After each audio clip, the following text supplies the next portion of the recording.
Hello friends, स्वागत है आप सभी का आपके अपने यूट्यूब चैनल पर। दोस्तों, आज मैं आपसे वीडियो में जो डिस्कस करूंगा वो बहुत ही ज़्यादा ज़रूरी है अगर आप अपनी साइट पे छत डाल रहे हैं।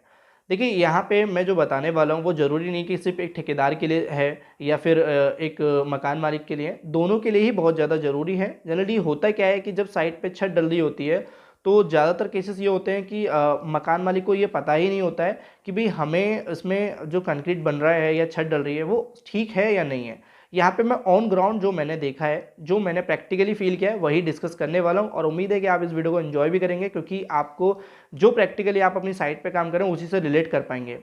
देखिए, सबसे पहले मैं आपको बताना चाहूँगा कि बहुत सी कमियां साइट पे छत डलते समय होती हैं, जिसके कारण आगे चल के हमें क्या प्रॉब्लम फेस करनी होती है कि हमारी छतों में क्रैक आ जाती है, हमारी छतों में सीलन आ जाती है और उसमें ही हम अपना काफ़ी पैसा बर्बाद भी कर देते हैं।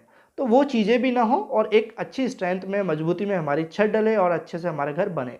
तो यहाँ सबसे पहले मैं जो ब्रीफ करना चाहूँगा, जो हमारा पहला पॉइंट रहेगा वो रहेगा रेशो। देखिए, रेशो मैं ये नहीं बोल रहा, मैं सिर्फ इतना नहीं बोलूँगा कि आप ये रेशो डाल दो और आप अपना बना लीजिए, लेकिन वो रेशो कैसे डालना है मैं उस पर ध्यान ध्यान दूंगा और वही सबसे ज़्यादा मैटर करता है। देखिए, रेशो मैं बोलूँगा यहाँ पे जो हमारा M20 रहता है। अब M20 का जो प्रोपोर्शन होता है वो हमारा 1:1.5 होता है, यानी कि 1 पार्ट हमारा होता है सीमेंट, 1.5 पार्ट होता है हमारा रेत और 3 पार्ट होता है हमारा एग्रीगेट। इन तीनों को मिक्स करके ही हमारा एक अच्छा कंक्रीट बनता है। ये तो आप सब जानते हैं, लेकिन कैसे मिक्स करना है वो ज़्यादा मैटर करता है। अब यहाँ पे अगर मैं बात करूँ तो आपको क्या ध्यान रखना है। देखिए, जो साइट पे लेबर आती है, जो मशीन की लेबर होती है वो अलग होती है और जो नॉर्मली हमारे डेली बेस पे काम कर रही होती है वो अलग होती है। तो उनकी ही वो अपने साथ में अपनी परात वगैरह या जो भी आप बोलते हो तगाड़ी वगैरह लेके आते हैं। तो आपको पहला पॉइंट क्या ध्यान रखना है, पहली चीज़ आपको यही ध्यान रखनी है कि जो भी लेबर आई है उनकी जो परात है, ज़्यादातर अगर मैं बताऊँ तो मैंने जो ऑन ग्राउंड देखा है या तो वो 18 इंची की परात इस्तेमाल करते हैं या 20 इंची की। तो एग्जाम्पल के तौर पे हम एक 20 इंची की परात ले लेते हैं। तो आपको ध्यान रखना है कि जो सीमेंट आया है आपका, उस सीमेंट को आपको मेज़र करना है उससे कि भाई हमारे एक कट्टे में या एक बैग में कितनी परात सीमेंट निकल रहा है। अगर मैं 20 इंची की बात करूँ तो सिर्फ 2 ही परात निकलेगा। अब यहाँ पे मैं आपको एक चीज़ और बोलना चाहूँगा, जो मैंने बोला था कि 1, 1.5, 3, जो 2 परात हमारा इसमें सीमेंट आ रहा है ना, तो जैसे मैंने 1, 1.5, 3 लेके चल रहा था, उस 1, 1.5 को आप 2 कर लीजिए। 1, 2, 3। अब मैं 2 क्यों बोल रहा हूँ? आप बोलेंगे कि मैं रेशियो से हट रहा हूँ, तो मैं यहाँ पे देखिए एक चीज़ बता देता हूँ। रेशियो हम जो भी बनाते हैं हमारा स्ट्रेंथ भी डिपेंड करती है। तो जैसे मैं खुद अगर एक चीज़ चेक करी है मैंने, क्योंकि मैंने बहुत सी साइटों पे देखा कि हम 1, 1.5, 3 डालते हैं, तो वो क्या होगा कि एक तो लेबर आपकी 1.5 परात नहीं डालने वाली है, या तो वो 2 कर देगी या वो 1 ही करेगी। दूसरी चीज़ कि हमें थोड़ा-सा लोच भी चाहिए होता है, थोड़ा-सा अच्छे से मिक्स भी हो जाए वो सारी चीज़ें भी, क्योंकि मैनुअली जो हम अपनी साइट पे मिक्स करते हैं ऑन पेपर में थोड़ा बहुत तो चेंज होता है, लेकिन मैं यहाँ पे ज़्यादा चेंज नहीं, सिर्फ 1, 2, 3 बोल रहा हूँ। अब 1, 2, 3 मैं क्यों बोल रहा हूँ, क्योंकि मैंने दोनों ही 1, 1.5, 3 का भी क्यूब टेस्ट किया है और 1, 2, 3 का भी। अब ये क्यूब क्या होता है कि जब भी कभी हम कोई कंक्रीट बनाते हैं तो उसकी स्ट्रेंथ चेक की जाती है कि भाई जो हमने अनुपात में बनाया क्या वो उतनी स्ट्रेंथ दे रहा है या नहीं। तो यहाँ पे मैं एक चीज़ बताऊँ, जैसे मैंने 1, 2, 3 का चेक किया है, तो 1, 1.5, 3 और 1, 2, 3 में कोई भी इतना अंतर नहीं था, बहुत ही नेग्लिजिबल था, पॉइंट में था, ना कि पॉइंट से भी ज़्यादा नहीं था, सिर्फ पॉइंट में था। और वही जो है आप अपने छत में डाल सकते हैं। जैसे मैंने 1, 2, 3 बोला, तो आपको 3 में क्या ध्यान रखना है। जैसे सीमेंट तो आपको मैंने बता दिया कि पहले ऐसे चेक करना है, और रेत में आपको बता दिया कि आप 1.5 की जगह 2 कर लीजिए। अब बात करते हैं एग्रीगेट में, यानी कि जिसको कुछ लोग दाना बोलते हैं। तो एग्रीगेट में आपको ध्यान रखना है कि जैसे वो 1.5 मैंने बोला था, तो 1.5 तो हमारा 20 एग्रीगेट, जो बहुत से लोग क्या करते हैं, 3 जो हमारा एग्रीगेट होता है वो बहुत से लोग क्या करते हैं 20 एग्रीगेट ही इस्तेमाल करते हैं बस। लेकिन आपको ये नहीं करना है, आपको 1/3 यानी कि 3 का 1/3 आपको लेके चलना है 10 mm के एग्रीगेट। यानी कि अगर आप 3 परात एग्रीगेट डाल रहे हो तो जिसमें उसमें 2 हमारी 20 mm रहेंगी और 1 रहेगा हमारा 10 mm। हो सकता है आप लोगों को थोड़ा सा कन्फ्यूजन हो रहा हो, लेकिन ध्यान से समझिए जो मैं बताना चाह रहा हूँ, क्योंकि अगर आपने ये समझ लिया तो आपको सबसे बड़ी प्रॉब्लम तो यहीं पे आप सॉल्व कर लोगे। तो जैसे कि मैंने अभी यहाँ सारा चीज़ बोल दी है, तो अब हम बात करते हैं किस हिसाब से कितनी परात हमें रेत डालनी है, कितनी परात हमें एग्रीगेट डालनी है। जैसे मैंने बोला कि आपने एक सीमेंट में मेजर कर ली, 2 परात आपकी निकल रही हैं। अब 2 परात को आप मल्टीप्लाई कर दीजिए, जो हमने सैंड बोला था, यानी कि 2:2, यानी कि 4 परात हमारा रेत डलेगा। देन हमारा जो एग्रीगेट था उसमें मल्टीप्लाई कर देंगे तो हमारा 6 परात डलेगा एग्रीगेट। अब 6 का आप 1/3 करेंगे तो कितना होगा, 2 परात हो गया हमारा 20 mm और 2 परात हो गया हमारा 10 mm। ये सबसे अच्छा रेशियो है इसको मिक्स करने का। अगर आप इस तरीके से रेशियो बनाते हैं और अपनी छत में डालते हैं तो मैं सच कह रहा हूँ कि इससे अच्छा रेशियो आपको मिलने वाला नहीं है। अब यहाँ पे दोस्तों आपको ये मिक्सिंग में क्या ध्यान रखना है।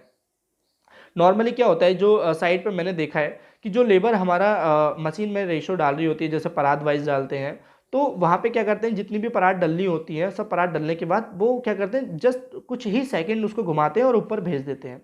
उनको आपको ये क्लियर करना है कि देखिए जो भी परात आपकी डल रही है, चाहे वो जो जैसे मैंने बोला कि 10 परात या 12 परात का जो भी रेशो बन रहा है, वो डालने के बाद उसको बोलो कि भाई 1 से 1.5 मिनट आप वो मिक्स करें। अब मिक्स करने के बाद जब अच्छे से मिक्स नहीं होगा तो प्रॉब्लम आ सकती है, जब वो अच्छे से मिक्स हो जाएगा तो कोई दिक्कत नहीं होगी। अब हमारा मिक्सिंग का पार्ट खत्म होने का जैसे ही हमारा कंक्रीट ऊपर आता है, तो आप वहाँ पे क्या देखना है, आपको देखना है कि भाई इसमें पानी ज़्यादा है या कम है। अब यहाँ पे दोस्तों ये चीज़ वाटर सीमेंट रेशियो का बहुत बड़ा रोल है। अगर ज़्यादा पानी होता है तो हमारी जो स्ट्रेंथ है कंक्रीट की बहुत ही ज़्यादा वीक हो जाती है, और दोस्तों इससे हमारे छत में क्रैक वगैरह आने के चांसेस बहुत हो जाते हैं। आपको नॉर्मल देखना है, वो कैसे देखना है मैं आपको बता देता हूँ। मैं इस वीडियो में आपको 2 साइडें दिखाऊंगा, जिसमें आप एक साइड में देख रहे होंगे कि यहाँ पे कितना पानी ऊपर दिख रहा है, आपको काफ़ी ज़्यादा पानी दिख रहा है, और आप देख पा रहे होंगे कि यहाँ पे बायोवेटर लगने के बाद भी काफ़ी ज़्यादा पानी आ चुका है। तो ये चीज़ हमारी छत के लिए बिल्कुल भी सही नहीं है। और एक वीडियो में आप देख रहे हैं कि यहाँ पे जो मिस्त्री है वो फंटी से अपनी उसको लेवल में कर रहा है, तो आप देखेंगे यहाँ पे बिल्कुल भी पानी नहीं है। जो दूसरी वाली वीडियो मैंने दिखा रहा हूँ यही सबसे ज़्यादा ज़रूरी है। अगर आपकी इस तरीके से कंक्रीट आ रही है तो वो बहुत ज़्यादा ज़रूरी है। अब देखिए यहाँ पे तो ये तो हो गया कि फाइनल स्टेज पे आपको चेक करना है कि ऐसे कंक्रीट डलने के बाद दिख रहा है, लेकिन पहले भी आप चेक कर सकते हैं। जैसे वो नीचे गिरती है आपकी छत से तभी पता चल जाता है कि ये कितना फैल गया है या पानी की तरह बह गया है। तो वो चीज़ें ध्यान रखें, पानी की मात्रा ना ज़्यादा होनी चाहिए। अब जैसे कि ये सारी चीज़ें हो गई, तो आपको ये भी ध्यान रखना है बायोवेटर का। देखिए जो आपने रेशो देख लिया, बायोवेटर का आपको इतना बड़ा रोल है हमारे कंक्रीट में कि बहुत ज़्यादा ऐसा नहीं है कि आपने बीम में कंक्रीट डाल दिया और बायोवेटर का कुछ पता नहीं है, क्योंकि बायोवेटर लगेगा तभी उसमें हमारे जो गैप रहते हैं कंक्रीट में डलने के बाद वो फिलअप हो पाते हैं, उसमें फुलफिल अच्छे से हो जाती है, एयर वॉइड्स हमारे सारे निकल जाते हैं। वरना दोस्तों क्या होता है कि जब कभी आप छत हटाते हैं, शटरिंग हटाते हैं, तो वहाँ पे हनीकॉम्ब वगैरह आ जाती हैं, जिसको आप गंजापन भी बोलते हैं। ये सेम कंडीशन कॉलम में भी होती है, यही सेम हमारे बीम में, यही छत में होता है। तो ये चीज़ आपको बहुत ध्यान रखनी होती है।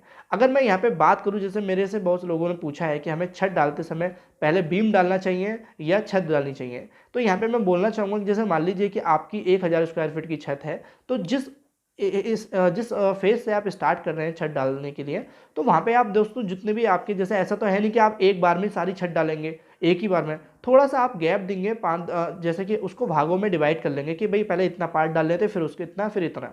तो जो भी आप पार्ट डालने के आपने सोचा है, तो आपको ध्यान रखना है कि पहले उस हिस्से के आपको बीम कास्ट कर लेने हैं, और बीम भी आपको पूरे कास्ट नहीं करने, थोड़े से आपको गैप दे देना है, 3 से 4 इंची छोड़ देना है, ताकि जब आप छत डालेंगे तो उसमें अच्छे से एंकर हो पाएगा।